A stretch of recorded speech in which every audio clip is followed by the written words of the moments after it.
According to Eisenhower's speculations, the Soviet forces should also have given up the idea of a spring campaign in January 1945. This would have meant ending the war without achieving either the main military-political goal or even reaching the frontiers of Nazi Germany, let alone seizing Berlin. In brief, that would have been tantamount to what Hitler and his associates dreamed of while sitting in the bunkers of the Imperial Chancellery. It would have meant doing what is mourned today by those who despise the great progressive changes of our times and advocate policies reminiscent of the revival of fascism. The defeat of fascism in Europe required the mobilization of enormous armed forces and material resources from the countries of the anti-Hitler coalition.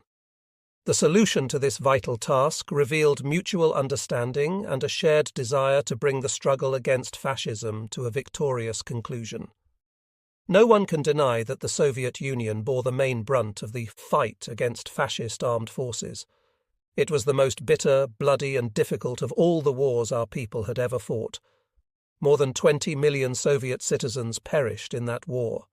No other country in the anti-Hitler coalition made such heavy sacrifices as the Soviet Union, and no country exerted such a tremendous effort to defeat the enemy threatening all of humanity. Not a single bomb was dropped on American territory, and not a single shell hit an American city. In the war against Germany and Japan, the United States lost 405,000 men, while Britain lost 375,000 men. Poland, for instance, lost 6 million people, and Yugoslavia lost 1,706,000. The Soviet people acknowledge the contributions of the people of the United States and Britain, their soldiers, sailors, officers, and military leaders, who did everything in their power to expedite victory over Nazi Germany. We sincerely honour the memory of the British and American seamen who, despite the dangers at sea and the threat of death at every mile, delivered cargoes to us under the Lend-Lease Agreement. We highly appreciate the bravery of those who participated in the resistance movement in many European countries. As for the valour of the officers and men of all arms of the Allied expeditionary forces in Europe, I must objectively recognise their excellent combat qualities and high morale displayed in the fight against our common enemy.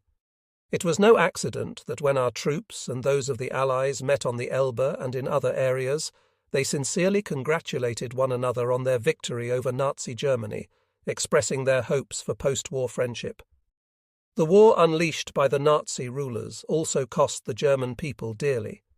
Germany lost 7 million soldiers in battle. Among those who perished were also Germans who selflessly fought against fascism.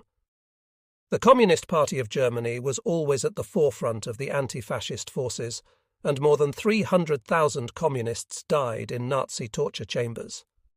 Many anti-fascists from among left-wing social democrats were also killed. The German people, along with other peoples of the world, had to experience great suffering and anguish. Nazism turned young Germans, who had not yet reached maturity, into murderers. They ruthlessly shot, burned, and trampled people to death, irrespective of the victim's age and sex. How could this happen to the people who gave the world Karl Marx, Friedrich Engels, Karl Liebknecht, Rosa Luxemburg, Ernst Thälmann, and other fighters for the people's just cause and for communism? How could this happen to the country which bestowed on mankind the greatest scientific discoveries, masterpieces of literature, music, painting, and architecture? The country where men of genius like Bach, Beethoven, Goethe, Heine, and Albert Einstein lived and worked? Historians have not yet grasped the full picture of the system and methods applied in Nazi Germany to instill a blind belief in fascism and in the arrogant and unwarranted greatness of the German race as a super-race, as well as in the all-conquering strength of the German state. To re-educate people in the spirit of fascism, the Hitlerites established a gigantic, ramified system of surveillance and spying. All dissenters were thrown by the Nazis into Gestapo torture chambers. The stick-and-carrot system was widely used. Awards, orders, and ranks were lavished on the obedient ones, those who were lured by Germany's mythical greatness and world domination. All this combined produced the desired effect.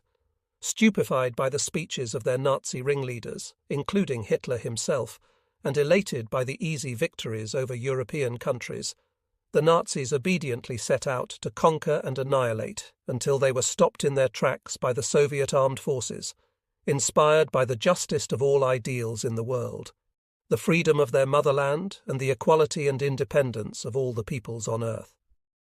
The war was a severe test of the Soviet social and state system, which testified to its absolute superiority and viability. The course and outcome of the war revealed the decisive role of the masses. Every Soviet citizen, whether in the ranks, in a partisan detachment, at a factory, in a design bureau, or on a collective or state farm, spared no effort to contribute to the common cause of defeating the enemy. Soviet workers, collective farmers and intellectuals worked under extremely hard conditions, without ever having enough food or sleep. Women and teenagers took the place of those who had gone to the front lines. Based on a new economic foundation, the national economy proved its progressiveness. During the war years, under the most strenuous conditions of the armed struggle against the powerful enemy, which caused us enormous material damage, our industry managed to manufacture nearly twice the amount of modern war material as Nazi Germany, which drew on the military potential of entire Europe. Even at the most difficult moments, when it seemed the enemy would gain the upper hand, the Soviet people did not lose heart or waver under the blows of the enemy, but rallied around the Communist Party, surmounting all difficulties with honor and achieving a historic victory. Indeed, the Communist Party of the Soviet Union inspired and organized our efforts toward victory. At a time of hard trials, it led the fighting nation, and its best sons were in the front ranks of the armed struggle. By the end of the war, over 3 million communists, more than half of the party membership, were fighting on the fronts. Every fourth fighter was a communist. The greatest number of soldiers' and officers' applications for party membership was recorded during the hardest months of 1941 and 1942. On the fronts and in the rear, communists and komsomols set examples of heroism in the struggle for their country. The people and their army saw in the communists a model of lofty Soviet patriotism and allegiance to the internationalist cause. I would like to make special mention of the tremendously important role played by the Soviet press during the years of the Great Patriotic War in carrying on propaganda work and raising patriotic spirit. Special correspondents, national and front newspaper reporters, fearless and ubiquitous press photographers, radio reporters and cinematographers were always in the thick of things, working heroically in the most difficult and dangerous combat conditions. Sovinformbureau, the Soviet news agency, earned a worldwide reputation as the most reliable source of information from the fronts of the Great Patriotic War. German imperialism set itself the goal of eliminating the world's first socialist country and enslaving the peoples of many nations. Today, yellow with time are the documents, directives and maps in which the Hitler hierarchy charted the destinies of Europe, Asia, Africa and America after the anticipated defeat of the USSR. But they should be recalled every time one reflects on the significance of the Great Patriotic War of the Soviet Union and the potential consequences of claims to world domination. Class irreconcilability and the rejection of any compromise in the struggle against fascism and its armed forces had a decisive impact on the strategy, operational art and tactics of the Soviet armed forces, guided by the Party Central Committee and the Supreme Command. In the chapter on the Supreme Command Stavka, I discussed matters of warcraft. At this point, I believe I should mention these matters again. Soviet military leaders, having mastered warcraft and relying on mass heroism and nationwide support, succeeded in taking the initiative and organizing several successful large-scale strategic offensive operations. Improving the forms and methods of warfare, the Supreme Command, the General Staff, the commands of the fronts and armies, and their staffs undertook tremendous work in generalizing combat experience and promoting the most effective strategies, thus contributing to overall success. The most important factors in securing the success of the offensive operations of 1943 to 1945 included the new method of artillery and air force offensives, the massive use of tank and air force formations, and their skillful cooperation with field armies in strategic operations, as well as the radical improvement in preparations for such operations and in methods of troop control. During the war, our Air Force developed rapidly alongside the land forces, and its tactics and operational art improved, securing complete supremacy in the air in the final stages of the war. Our pilots displayed mass heroism, and in cooperation with land forces, our Air Force dealt the enemy powerful, irresistible blows across the entire tactical, operational, and strategic depth. By the end of the war, our Air Force possessed excellent material. In designing and building first-class military equipment, outstanding results were achieved by the teams led by A.N. Tupolev, A.I. Mikoyan, A.A. Blagonravov, A.A. Arkangelsky, N.N. Polikarpov, A.S. Yakovlev, S.V. Ilyushin, S.A. Lavochkin, V.M. Petliakov, S.P. Korolyov, P.O. Sukhoi, Zhi Ya, Kotin, Ann Krylov, V. Ya, Klimov, M.I. Koshkin, V.G. Grabin, P.M. Goryanov, M.I. Gurevich, V.A. Degtyaryov, A.A. Mikulin, B.I. Shavirin, and G.S. Shpegin. Along with the land and air forces, our Navy conducted successful operations. Numerous formations and hundreds of detachments of Marines performed acts of courage, earning the profound gratitude of the people. Beginning in 1944, Soviet military strategy, relying on the country's enormous military and economic potential, started to carry out offensive operations involving 2, 3, 4, or more fronts, tens of thousands of guns, thousands of tanks, rocket launchers, and combat aircraft. These powerful forces and equipment enabled the Soviet command to break through any enemy defences, strike deep, surround large groups of enemy forces, and quickly divide and destroy them. Whereas in the Stalingrad area, it took the southwestern, Don, and Stalingrad fronts almost 2.5 months to completely rout Paulus's army, in the final Berlin operation, the large group of German forces was crushed and taken prisoner in just 16 days. In preparing for all the offensives of the Soviet forces, great attention was paid to the surprise factor, achieved through thorough operational and tactical masking, secret operative documentation, and providing strictly limited information of all levels from the Supreme Command down to the troops. Special attention was also given to the covert concentration of forces and material in the directions of the main attacks, and feigning regrouping of troops in areas from which no offensive was intended. During the war with Nazi Germany, the Soviet forces conducted numerous major operations, many of which are unprecedented in the history of warfare, either in scope or execution. Among these operations were the Leningrad Battle, the Battle of Moscow, the Stalingrad Battle, the Kursk Bulge, the Yassy-Kishinev Operation, the defeat of the German forces in Byelorussia, the Vistula Oder Operation, and the final Berlin Operation. Among the defensive operations, unrivaled in mass heroism and staunchness, were the battles of Smolensk, Leningrad, Sevastopol, and Odessa. All the major offensive and counteroffensive operations of the Soviet troops, beginning in the autumn of 1942, were characterized by originality, determination, swiftness, and thorough execution.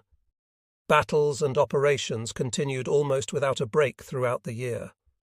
Neither severe frost nor heavy snowfall in winter, nor pouring rain and impassable roads in spring and autumn could stop the operations, although this required extreme physical and spiritual strain. The most salient feature of Soviet strategy in 1944 to 1945 was its exceptional activity, marked by the unfolding of strictly purposeful offensive operations along the entire Soviet-German front.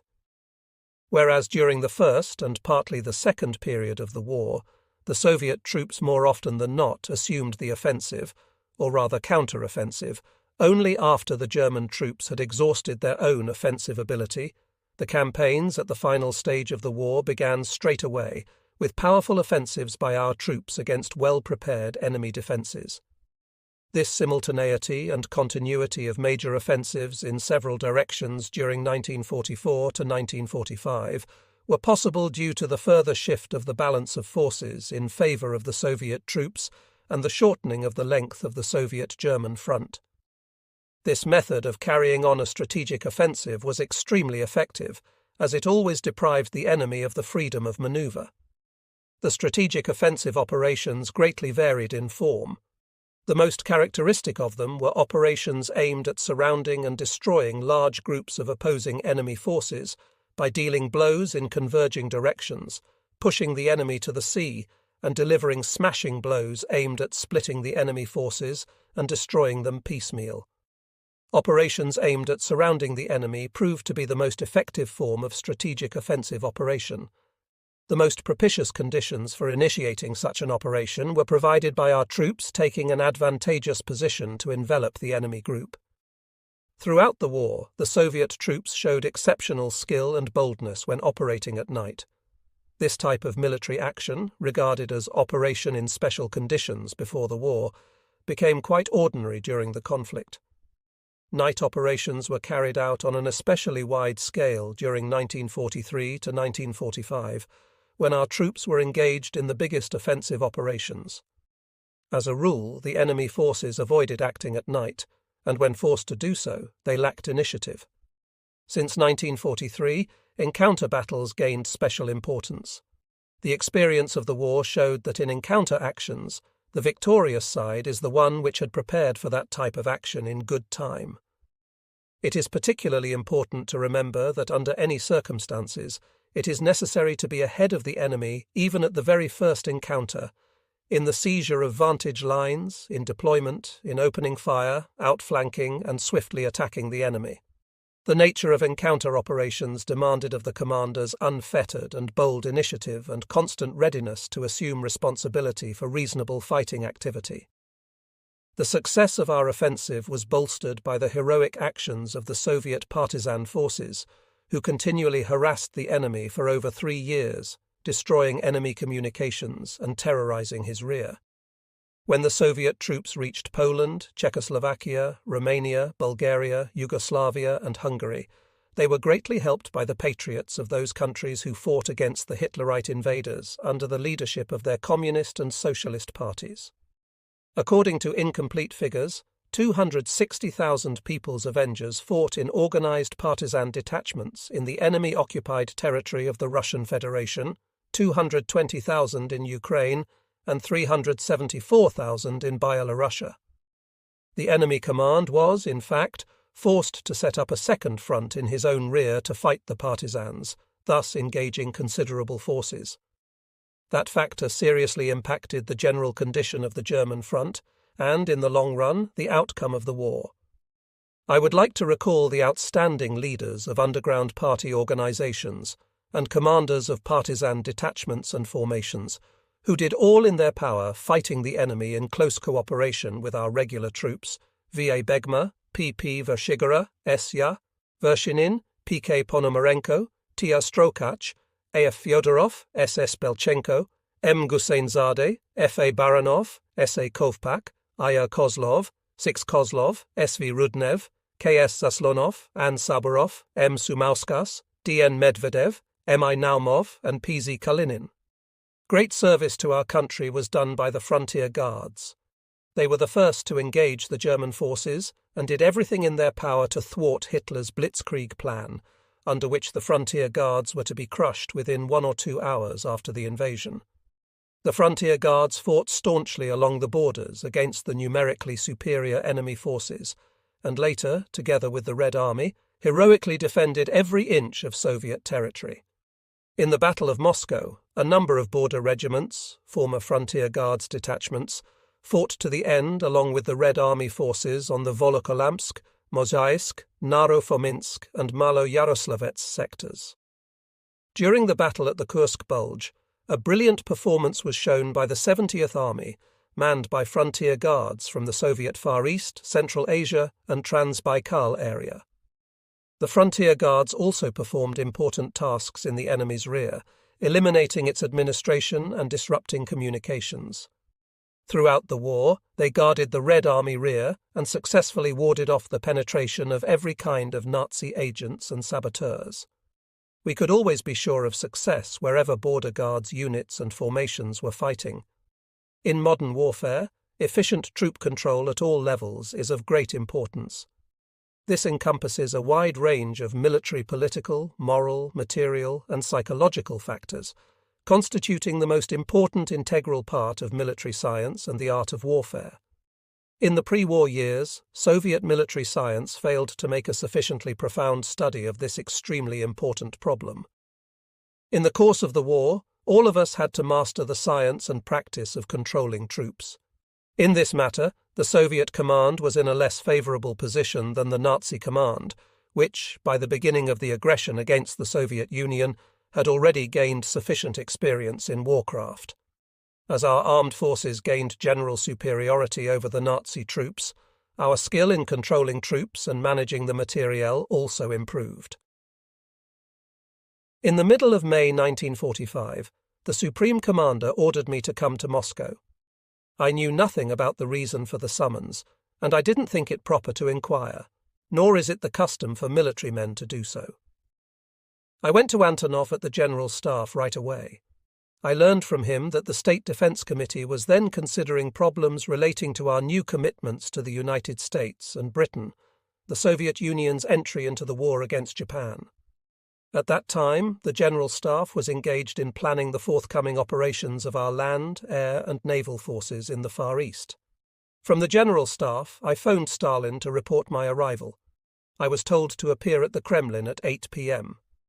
Having enough time at my disposal, I went to see Mikhail Ivanovich Kalinin, who had telephoned me in Berlin and asked me to call on him by all means when I was next in Moscow and tell him all about the Berlin operation. I was sincerely fond of Kalinin, admiring his simplicity, worldly wisdom, and ability to elucidate even the most complicated things of life in plain words. Kalinin gave me a hearty welcome. He had aged over the past few years and looked very tired.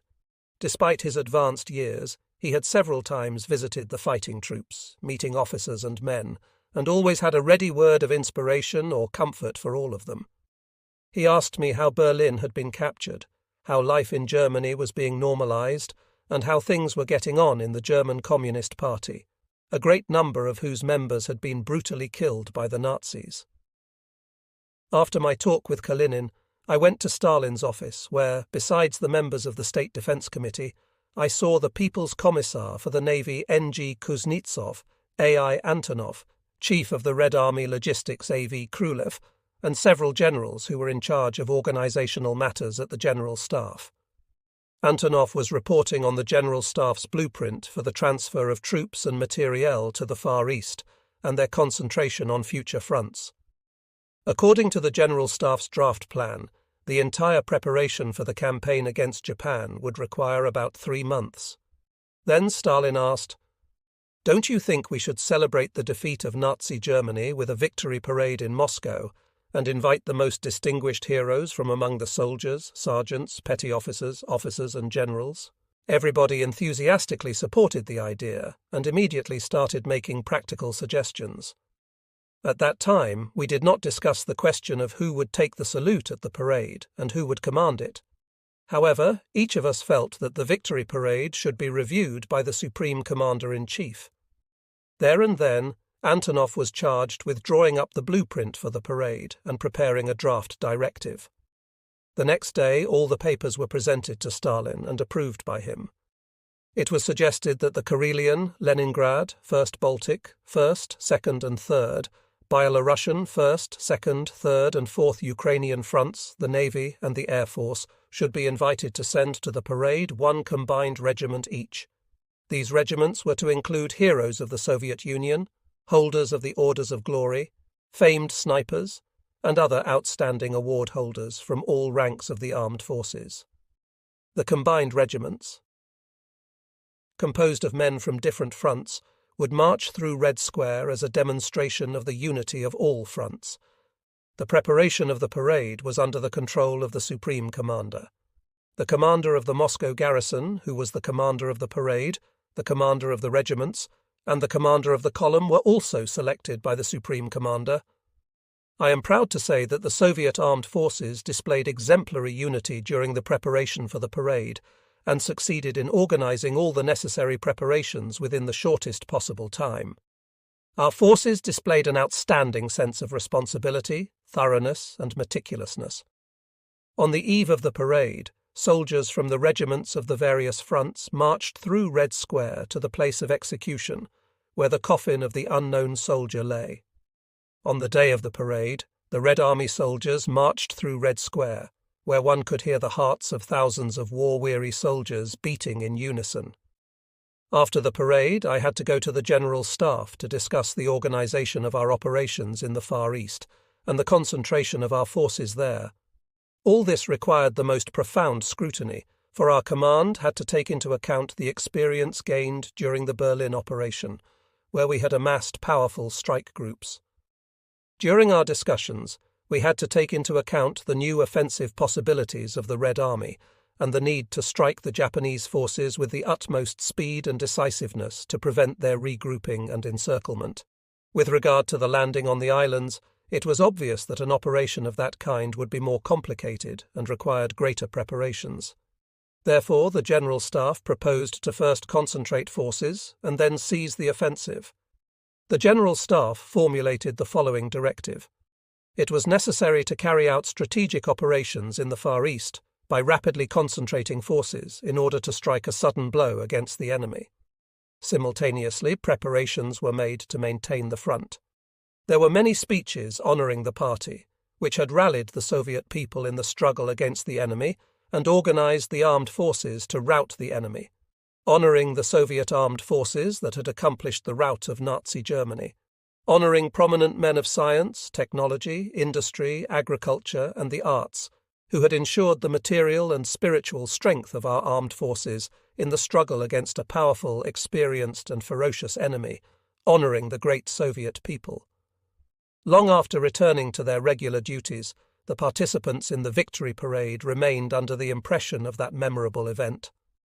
Upon returning to Berlin, we suggested to the Americans, British and French that a military parade in honour of the victory over Nazi Germany be held in Berlin itself.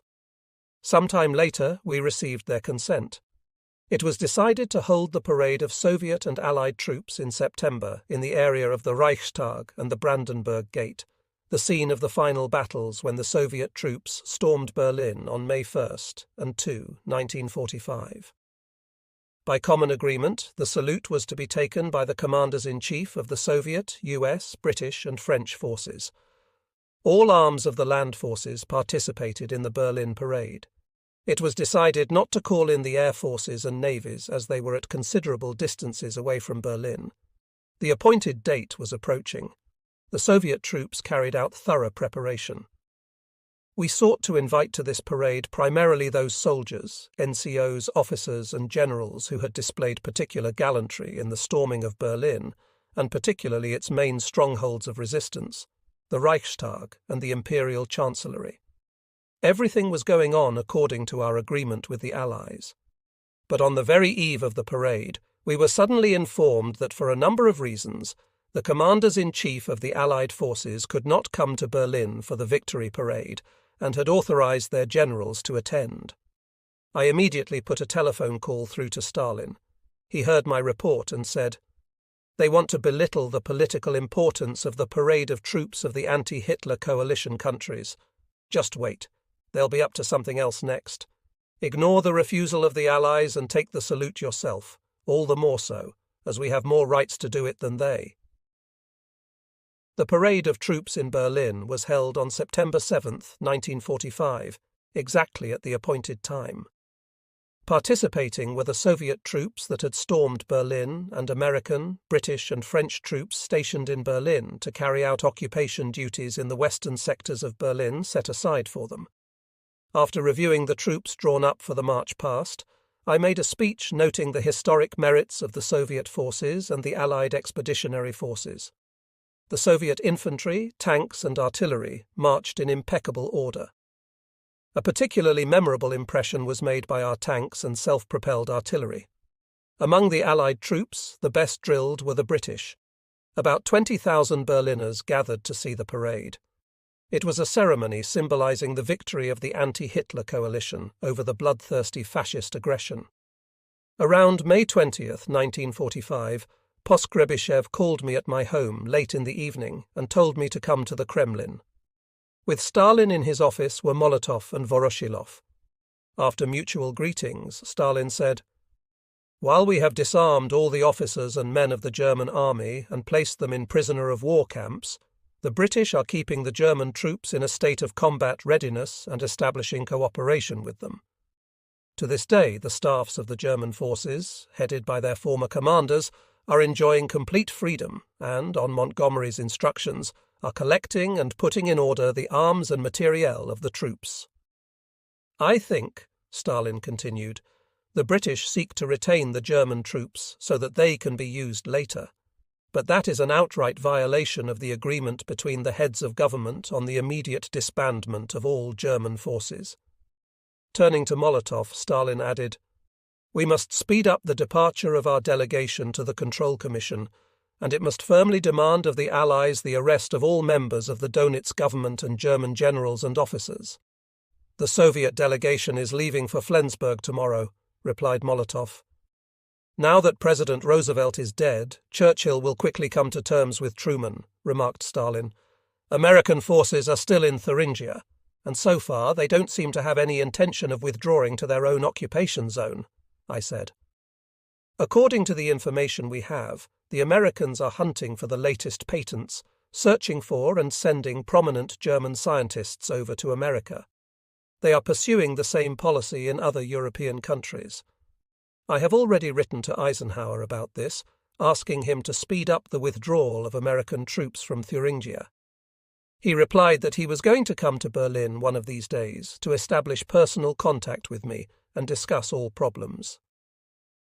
I feel we should demand that Eisenhower immediately implement the agreement on the stationing of troops within the assigned zones of occupation. Otherwise, we will have to refrain from letting Allied military personnel into the zones of Greater Berlin." "Quite right," Stalin said. "Now listen to why I have summoned you. The military missions of the Allies have informed us that Eisenhower, Montgomery, and de Lattre de Tassigny will be coming to Berlin at the beginning of June to sign the declaration on the assumption by the Soviet Union, the United States, Britain, and France of supreme authority to govern Germany during the occupation period. This is the text. Read it," he said, handing over to me a folded sheet of paper. This is what it said. "The governments of the Soviet Union, the United States of America, Britain, and France hereby assume supreme authority with respect to Germany, including all the powers possessed by the German government, the High Command, and any municipal or local government or authority. The declaration stipulated the complete disarmament of all German armed forces, including land, air, anti-aircraft and naval forces, the SS, SA, and Gestapo, and all other forces or auxiliary organizations equipped with weapons, with the transfer of their weapons to the Allies, the arrest of the main Nazi leaders and all persons suspected of war crimes, adoption by the Allies of such measures for the disarmament and demilitarization of Germany that they deem requisite for future peace and security." I returned the paper to Stalin. "In this connection," Stalin continued, "a question arises of setting up a control council made up of representatives of all 4 countries to govern Germany. We have decided to appoint you Commander-in-Chief to govern Germany on behalf of the Soviet Union. A Soviet military administration must be established besides the headquarters of the Commander-in-Chief. You will need a deputy for the affairs of the military administration. Whom would you like to have as your deputy?" I named General Sokolovsky. Stalin agreed. Then he informed me of the basic questions bearing on the organization of the Control Council. "Besides yourself, General of the Army, Eisenhower is to be appointed to the Control Council from the United States, Field Marshal Montgomery from Britain, and General de Lattre de Tassigny from France. You will each have a political advisor. Yours will be A. Wyszynski. Eisenhower's will be Robert Murphy, and Montgomery's will be Strong. We still don't know the name of the French advisor. All the decisions of the Control Council will be valid on condition of unanimity. In settling quite a few questions, you will probably have to act alone against the other 3. Lighting up his pipe and smiling, he added, "But it won't be the first time we've had to fight alone." "The major objective of the Control Council," Stalin went on, "should be a speedy normalization of peaceful life for the German people, a complete elimination of fascism, and the organization of the work of local government bodies. The members of the local government bodies in Germany should be selected from among the working people who hate fascism. The fascists have ravaged and plundered our country. Therefore, you and your assistants will have to do some hard work to speedily implement our treaty with the Allies on the dismantling of certain military-industrial enterprises by way of reparations. With these instructions, I soon left for Berlin.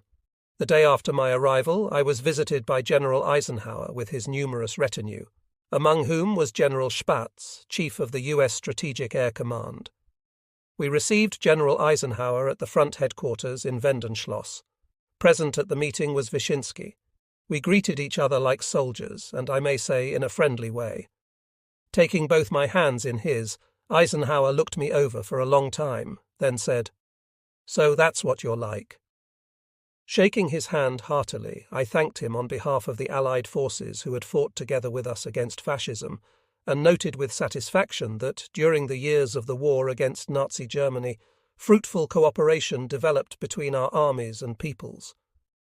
At first, we talked about past events. Eisenhower told me about the great difficulties encountered in conducting the landing operation in Normandy, the problems in arranging communications and troop control, and particularly the difficulties experienced during the surprise counteroffensive of the German forces in the Ardennes. Getting down to business, he said, "We'll have to reach an understanding on quite a few questions related to organizing the Control Council and providing land communications through the Soviet zone to Berlin for American, British and French personnel. We'll obviously have to agree not only on land communications," I replied to Eisenhower, "we'll also have to decide on the procedure for flights to Berlin by American and British aircraft over the Soviet zone." Hearing this, General Spaatz, leaning back in his chair, remarked in an offhand way, "American aircraft have flown and are flying anywhere without any restrictions." "Your aircraft are not going to fly over the Soviet zone without restrictions," I replied to Spaatz. "You will only fly in the air corridors, specially established for the purpose." Eisenhower quickly broke in and told Spaatz, "I haven't authorized you to raise the question of air flights in this manner." Then, turning to me, he remarked, "Today I have come here to meet you personally, Mr. Marshal. As for our business problems, we'll settle them when we have organized the Control Council." "I think that as old soldiers, you and I will find a common language and work as a team," I replied. "And now I'd like to make only one request, and that is for a quick withdrawal of American forces from Thuringia, which, according to the agreement among the heads of Allied governments at the Yalta Conference, is to be occupied by the Soviet forces alone." "I agree with you, and I'll insist on it," replied Eisenhower. I did not feel like asking him where he was going to insist. For me, it was quite clear that this was a matter that directly concerned big policy, or rather Churchill and Truman. We asked Eisenhower and his companions to lunch with us right there, in my office, after which they flew off to their headquarters at Frankfurt am Main. Eisenhower's outward appearance impressed me favourably. On June 5th, Eisenhower, Montgomery, and de Lattre de Tassigny arrived in Berlin to sign the declaration regarding the defeat of Germany and the assumption of supreme authority in Germany by the governments of the USSR, the USA, Britain, and France. Before the meeting, Eisenhower came to my headquarters to confer upon me a high American military award. I was made Chief Commander of the Legion of Merit. I called Stalin and told him about it. Stalin said, "We too should decorate Eisenhower and Montgomery with orders of victory and de Lattre de Tassigny with the Order of Suvorov, First Class." "May I tell them about it?" I asked. "By all means." At the ceremony of signing the declaration, I met Field Marshal Montgomery for the first time. During the war, I had closely followed the actions of British troops under his command. In 1940, the British Expeditionary Force had suffered a disastrous setback at Dunkirk.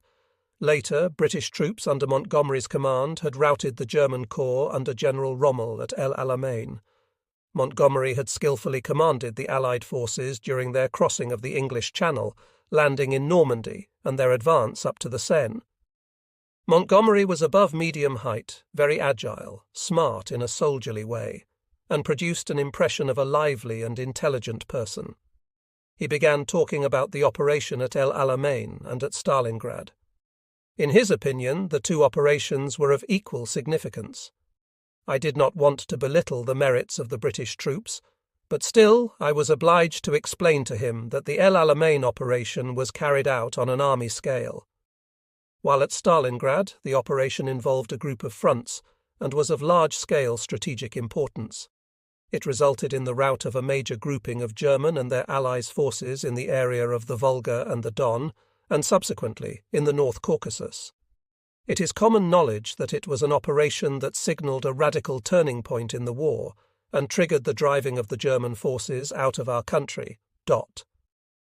After the declaration had been signed, Montgomery turned to me and said, "Mr. Marshal, we have decided to occupy our zone in Berlin within the next few days, and I suppose our friends, Americans and French, will also wish to occupy their zones at the same time.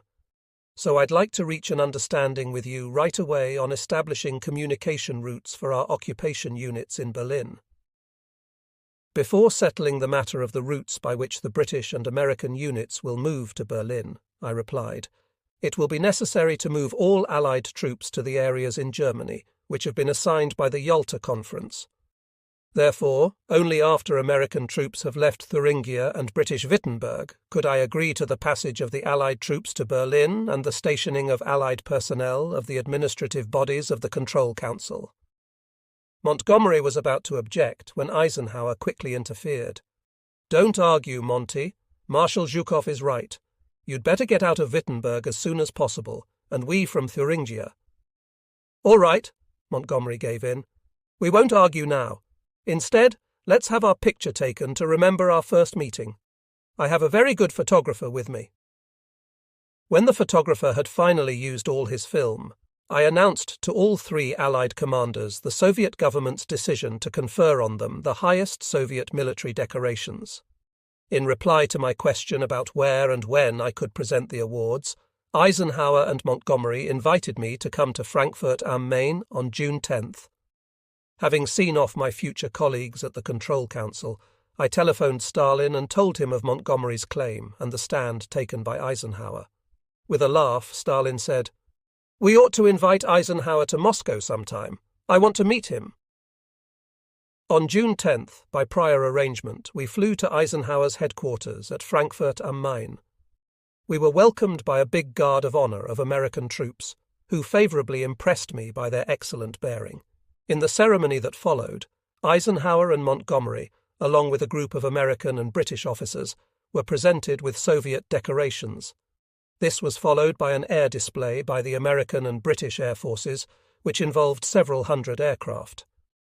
After the flypast, we were all invited to lunch. We left Frankfurt looking forward to the establishment of friendly relations and concerted action in the four-power administration of Germany.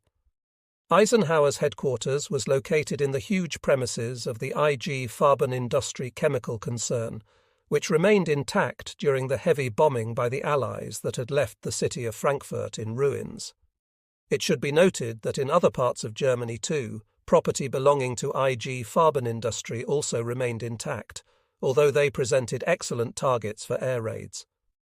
It was obvious that Washington and London had given the Allied command special instructions to this end. Several other big munitions plants also remained undamaged. As became clear later, the financial strings from these biggest munitions plants led to the American and British monopolies. Soon the Americans and British pulled their troops out of the areas they had occupied in violation of the earlier agreement. After this, US, British and French occupation troops arrived in Berlin, together with the personnel of the administrative agencies of the Control Council. In the second half of June, Field Marshal Montgomery paid me a visit. After an exchange of greetings, he told me the British government had decided to present me, Marshal Rokossovsky, and Generals Sokolovsky and Malinin with British military decorations. Montgomery asked me to appoint the day and place for the presentation ceremony. I suggested that he should name the day and place himself.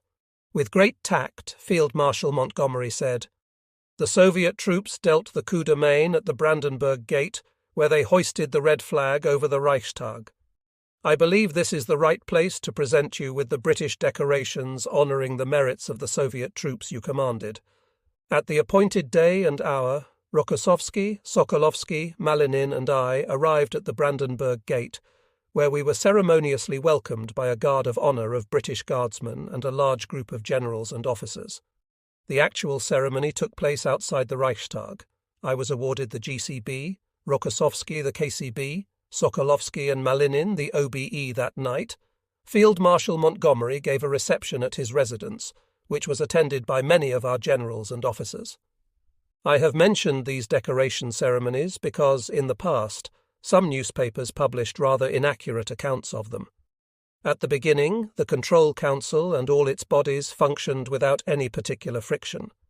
The Council's meetings were called as problems accumulated, but no more often than once a week. Prior to the meetings, the problems were usually discussed in the coordination committees and directorates of the Control Council. I remember one interesting detail. The participants in the meetings of the Control Council were fed on a rotation basis. 1 month by the Americans, then the British, the French, and the Soviets. Whenever it was our turn, the number of people attending the meetings would double. This was easily explained by generous Russian hospitality, the Russian cooking shown to advantage, and of course the famous Russian caviar and vodka. From the outset, it became clear that in all the committees of the Control Council, a thorough study was made of the Soviet representatives, the policies and tactics of the Soviet side, and of our strong and weak points. We too were sizing up our Western partners and their moves. I must say that the American and British personnel had been well prepared for work in the Control Council. They had systematized all pertinent documentation referring to Germany and its economic and military potential, and they were all well versed in matters of economic policy regarding the future of Germany. The situation in which the Control Council began its work may be characterized by the following. The peoples of the Allied countries were profoundly grateful to the Soviet armed forces for routing Germany and eliminating the danger of Hitlerism that had loomed over all the peoples of the world. The attitude towards fascists was extremely hostile. In these circumstances, the US ruling circles felt it was untimely and dangerous for them to reveal their true plans and intentions, and therefore preferred to continue cooperating with the Soviet Union.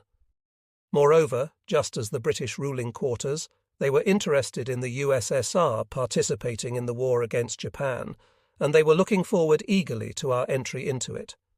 It was only natural that they did not wish to do anything that might cripple their relations with the USSR. This is why, in the early stage, the Control Council functioned fairly smoothly.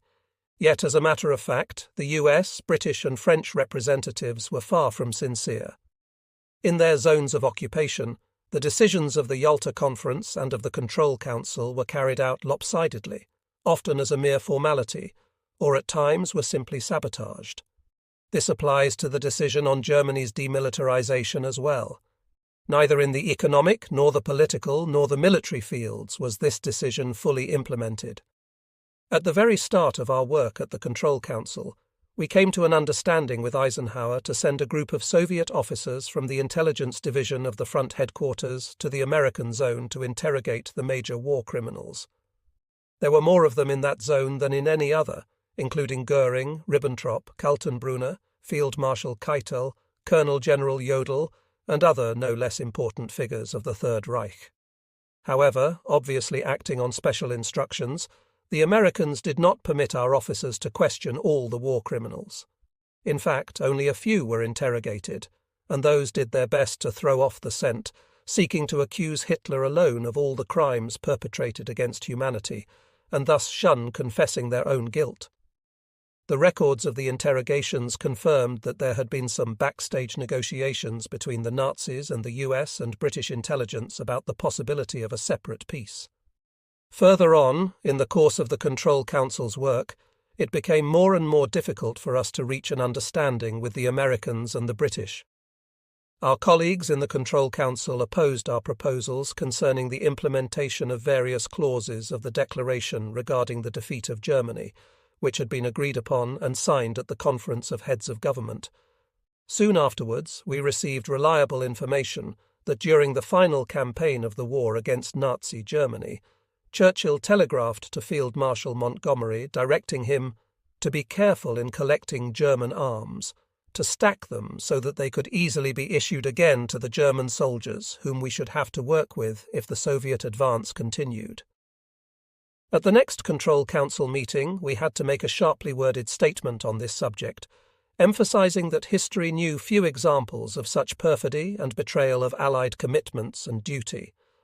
We pointed out that the Soviet Union, which was strictly abiding by its Allied pledges, believed the British command and its government deserved serious condemnation.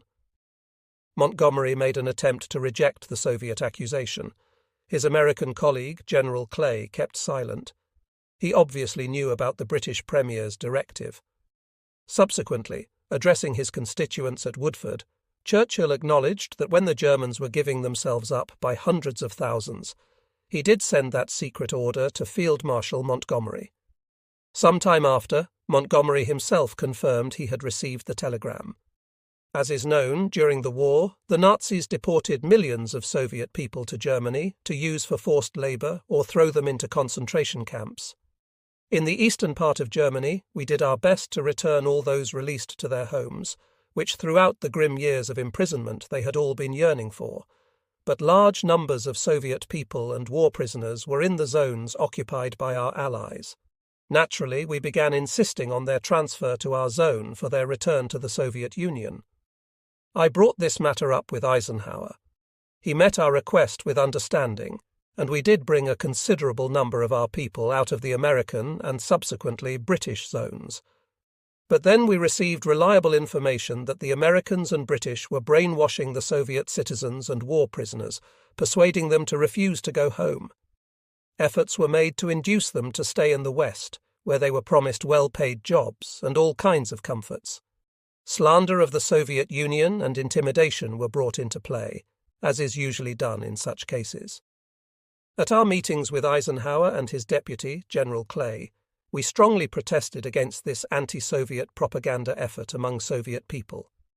Eisenhower and Clay at first tried to allege it pursued humane objectives, but later they agreed to allow our officers to interview the detained Soviet people in American camps. After frank talks and a clarification by our officers of certain matters these people were concerned about, many of them realized their mistake, saw the falsity of the American intelligence propaganda, voiced their decision to go back to the Soviet Union, and went to the Soviet zone to be sent home.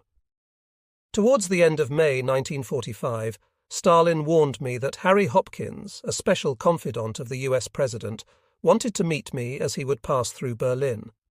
In Stalin's opinion, Hopkins was an outstanding personality. He had done a great deal to strengthen business ties between the United States and the Soviet Union. Right from the airport, Hopkins and his wife, a very beautiful woman of about 30, drove to my place. A man of medium height and very thin, Hopkins looked exhausted and unwell. Wyszynski took part in the conversation. Over lunch, Hopkins said he had been received by Stalin. They discussed some matters of the forthcoming conference of the heads of government. Churchill insists on meeting in Berlin on June 15th, said Hopkins. But we won't be ready to participate in such an important conference by then. Our president suggests convening it in mid-July. We are very glad that Mr. Stalin has agreed with us. There will be some difficult debates on the future of Germany and other European countries, and there seems to be a lot of inflammable material around. Since our countries succeeded in finding a common language to organize the rout of Nazi Germany, even in the grim wartime conditions, Wyszynski replied, today the heads of government can surely be expected to reach agreement on measures completely to eradicate fascism and settle life in Germany along democratic lines. Hopkins remained silent. Taking a sip of his coffee, he said with a deep sigh, "It's a pity President Roosevelt didn't live to see these days. It was easier with him." Hopkins and his wife stayed for about 2 hours. When he was leaving, he told me that he was on his way to London for talks with Churchill. "I respect Churchill," he said, "but he is difficult to deal with. The only man who found no difficulty in talking with him was President Roosevelt." Soon afterward, a group of top-ranking officials from the Foreign Affairs Commissariat arrived to make preparations for the forthcoming conference. I explained to them that there was no suitable accommodation in Berlin for the conference of the heads of government. I suggested they look over the area of Potsdam. Potsdam was also badly damaged, and it was difficult to accommodate the delegations there. The only big building in Potsdam that remained intact was the palace of the German Crown Prince. It had enough room for meetings and for the work of numerous experts and advisers. The heads of delegations, foreign ministers, and principal advisers and experts could be well quartered in Babelsberg, outside Potsdam, which had remained practically undamaged. Before the war, it had been the residence of high-ranking government officials, generals, and other prominent Nazi leaders. The suburb was made up of a large number of two-storied villas amidst thick greenery and flowers. Moscow approved our proposal to start preparations for the conference in the Potsdam area. Consent to hold the conference there was also given by the British and the Americans. There was a rush to put the territories, the premises, and the driveways in order. Numerous squads and units of engineers had to be assigned for this job. Work continued almost round the clock. By July 10th, everything was ready, and the premises were almost fully equipped. Merit should go to the efforts of the officers of the rear services, who accomplished a great deal of work in very little time.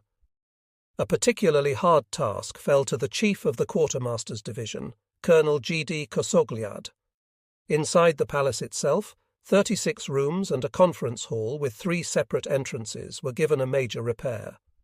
The Americans requested that the premises set aside for the president and his staff be finished in blue, the British, for Churchill, in pink. The Soviet quarters were finished in white. In Neuengarten, Sans-Souci Park, countless flower beds were laid, and up to 10,000 flowers and hundreds of decorative trees were planted. On July 13th and 14, the group of advisers and experts of the Soviet delegation arrived. They included Chief of General Staff, General of the Army A.I. Antonov, the People's Commissar of the Navy, Admiral N.G. Kuznetsov, and Chief of Main Naval Headquarters S.G. Kucherov. The People's Commissariat for Foreign Affairs was represented by A. Yar Vyshinsky, A. Gromyko, S.I. Kavtaradze, I.M. Maisky, F.T. Gusev, K.V. Novikov, S.K. Tsarapkin, S.P. Kozyrev, and F. Yar Falaleyev. Together with them came a big group of diplomatic personnel. On July 16th, a special train was to bring Stalin, Molotov, and their escort. The day before, Stalin telephoned me to say, "Don't take it into your head to bring up any honor guards with bands to meet us. Come to the station yourself and bring along those you feel necessary." We all arrived at the station about half an hour before the train was due.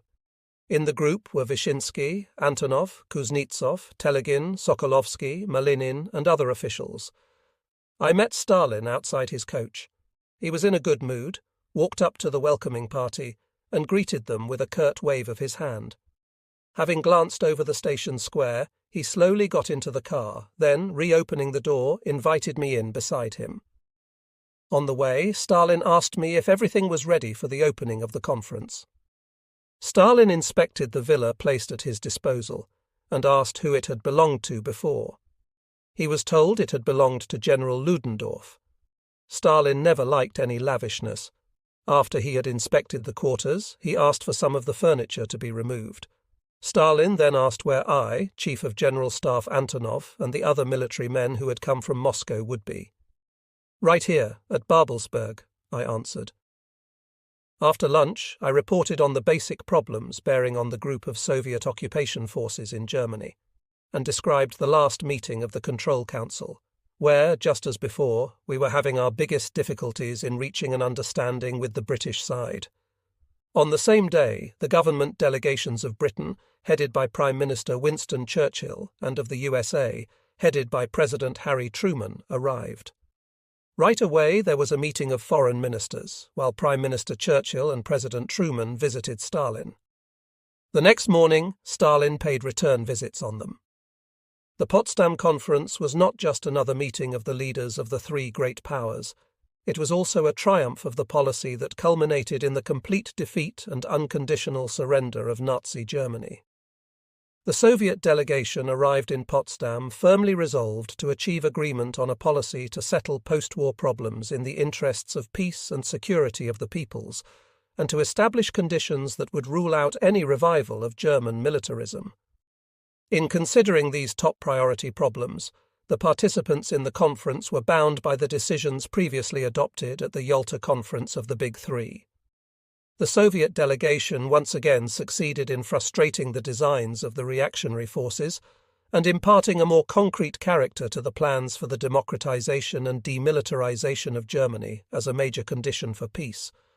At the same time, at Potsdam, the desire of the US and British governments to take advantage of Germany's defeat in order to strengthen their own positions in the struggle for world domination was brought into sharper focus than at previous conferences. The Potsdam Conference opened in the afternoon of July 17, 1945. The meetings were held in the biggest room of the palace, in the middle of which stood a round, well-polished table.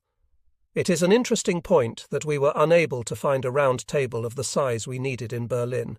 It had to be made urgently in Moscow at the Lux Furniture Factory and brought to Potsdam. Present at the first official meeting were the heads of government, all the foreign ministers, their first deputies, and military and civilian advisers and experts. In between the subsequent meetings, the military and civilian experts and advisers met separately and conducted negotiations on the matters assigned to them. During the conference, the main burden was borne by the foreign ministers and the diplomatic personnel. They had to study, analyze, and assess all the documents advanced by each side, work out their own proposals, and defend them at preliminary talks. Only after that were the final drafts prepared for the heads of government. The military advisers were to discuss the main proposals on the distribution of Nazi Germany's naval ships and big merchant vessels.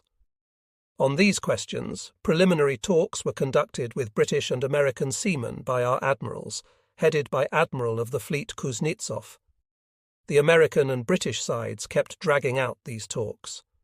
During the round-table discussions with Truman and Churchill, Stalin had to make several rather sharp observations on the different size of the losses borne by the Soviet Union and by its allies in the war, and on the right of our country to demand appropriate compensation.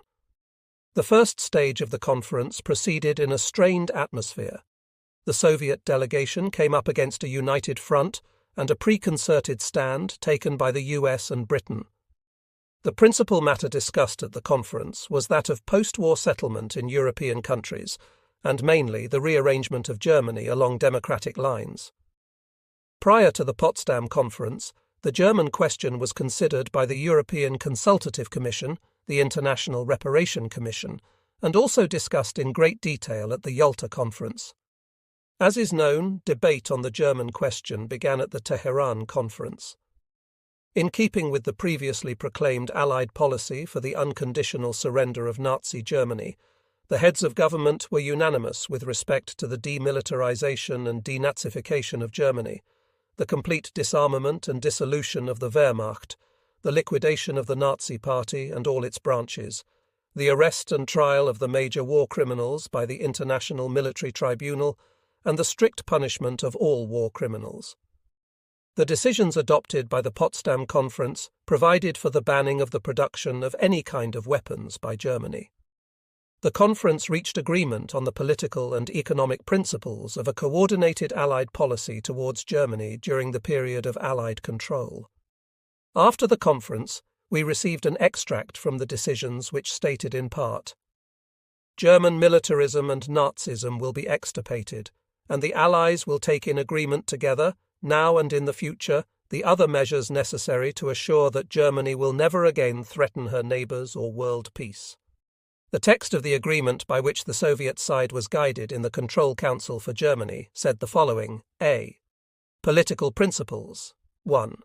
In accordance with the agreement on control machinery in Germany, supreme authority in Germany shall be exercised, on instructions from their respective governments, by the Commander-in-Chief of the Armed Forces of the Union of Soviet Socialist Republics, the United States of America, the United Kingdom, and the French Republic, each in his own zone of occupation, and also jointly in matters affecting Germany as a whole, in their capacity as members of the Control Council. 2. So far as is practicable, there shall be uniformity of treatment of the German population throughout Germany. 3. The purposes of the occupation of Germany by which the Control Council shall be guided are: the complete disarmament and demilitarization of Germany, and the elimination of or control over all German industry that could be used for military production. To destroy the National Socialist Party and its affiliated and supervised organizations, to dissolve all Nazi institutions, to ensure that they are not revived in any form, and to prevent all Nazi and militarist activity or propaganda. To prepare for the eventual reconstruction of German political life on a democratic basis, and for eventual peaceful cooperation in international life by Germany. War criminals, and those who have participated in planning or carrying out Nazi actions involving or resulting in atrocities or war crimes, shall be arrested and brought to judgment. Nazi leaders, influential Nazi supporters, high officials of Nazi organizations and institutions, and any other persons dangerous to the occupation or its objectives shall be arrested and interned. All members of the Nazi Party who have been more than nominal participants in its activities, and all other persons hostile to Allied purposes, shall be removed from public and semi-public office and from positions of responsibility in important private enterprises. Such persons shall be replaced by individuals who, by their political and moral qualities, are deemed capable of assisting in developing genuine democratic institutions in Germany. German education shall be controlled to completely eliminate Nazi and militarist doctrines and to make possible the successful development of democratic ideas. B. Economic principles. In order to eliminate Germany's war potential, the production of arms, munitions, and implements of war, as well as all types of aircraft and sea-going ships, shall be prohibited and prevented. The production of metals, chemicals, machinery, and other items that are directly necessary to a war economy shall be rigidly controlled and restricted to Germany's approved post-war peaceful needs. At the earliest practicable date, the German economy shall be decentralized to eliminate the present excessive concentration of economic power, as exemplified particularly by cartels, syndicates, trusts, and other monopolistic arrangements. During the period of occupation, Germany shall be treated as a single economic unit. To this end, common policies shall be established regarding a. Mining and manufacturing production and allocations, b. Agriculture, forestry and fishing, c. Wages, prices and rationing, d. Import and export programs for Germany as a whole, e. Currency and banking, centralized taxation and customs, f. Reparations and the removal of industrial war potential, g. Transportation and communications. In applying these policies, account shall be taken, where appropriate, of varying local conditions. One can only be amazed by how easily these cardinal decisions, unanimously adopted by the great powers at Potsdam, were soon discarded by US and British leaders. As a result, militarism revived. What followed is well known. I shall never forget the remarkable words pronounced by President Franklin D. Roosevelt in 1943. After the armistice in 1918, we thought and hoped that the militaristic philosophy of Germany had been crushed, and being full of the milk of human kindness, we spent the next 20 years disarming, while the Germans whined so pathetically that the other nations permitted them, and even helped them, to rearm. The well-intentioned but ill-fated experiments of former years did not work. It is my hope that we will not try them again. No, that is putting it too weakly. It is my intention to do all that I humanly can as President and Commander-in-Chief to see to it that these tragic mistakes shall not be made again. After Franklin Roosevelt's death, however, US policy took quite a different course. As I have already mentioned, not all the questions were easily resolved by the Potsdam Conference. The most aggressive-minded participant there was Winston Churchill. Yet Stalin was usually able to quickly convince him, in rather calm tones, that he erred in his approach to the questions under discussion. Probably due to his then limited diplomatic experience, Truman seldom entered into sharp political discussions, giving priority to Churchill. The question of the division of Germany into 3 states, Southern Germany, Northern Germany, and Western Germany, was raised for the second time by the US and British delegations, coming in for serious debate. The first time they brought this matter up at the Yalta Conference, it was rejected by the Soviet delegation. At Potsdam, the head of the Soviet government again rejected it. Stalin said, "We reject this proposal. It is contrary to nature. Germany should not be dismembered. It should be made into a democratic, peace-loving state." At the insistence of the Soviet delegation, the Potsdam decisions of the Allied powers included a provision for setting up central administrative departments in Germany. However, due to opposition from the representatives of the Western authorities, this provision was never implemented. Such departments were never set up, and peaceful democratic unification of Germany, envisioned at Potsdam, was never attained either. As for the restoration of Germany's economy, it was decided that major attention should be focused on the development of peaceful industry and agriculture. The conference mapped out measures to destroy Germany's military potential. The size of reparations and the procedure for obtaining them were established. Admittedly, Truman and particularly Churchill were reluctant to accept the dismantling of industrial enterprises in the western part of Germany in the form of reparations.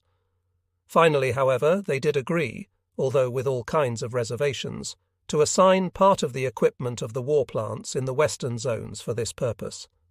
Regrettably, this decision was adopted merely on paper, for in reality, just as with many other decisions of the Potsdam Conference, it was never implemented by the Allies. The conference also adopted a decision to give Königsberg and the adjacent area to the Soviet Union. In order to conduct preparatory work for the peace settlements, the conference decided to establish a Council of Foreign Ministers. This council was made up of the foreign ministers of the USSR, the United States, Britain, France, and China. The Foreign Ministers' Council was invited to draw up draft peace treaties for Italy, Romania, Bulgaria, Hungary, and Finland, and to prepare a peace treaty for Germany. Another matter that aroused controversy was the question of Poland and its western frontiers. Despite the fact that the solution of these problems had largely been predetermined by the Yalta Conference, Churchill attempted, under various apparently unsupported pretexts, to reject the Soviet proposal to establish Poland's western frontiers along the rivers Oder and western Neisse, including Swinemünde and Stettin. After a detailed and well-argued statement by the Polish delegation headed by Boleslaw Bierut, which had been specially invited to Potsdam for the discussion of the Polish question, the decision on Poland's western frontiers read as follows.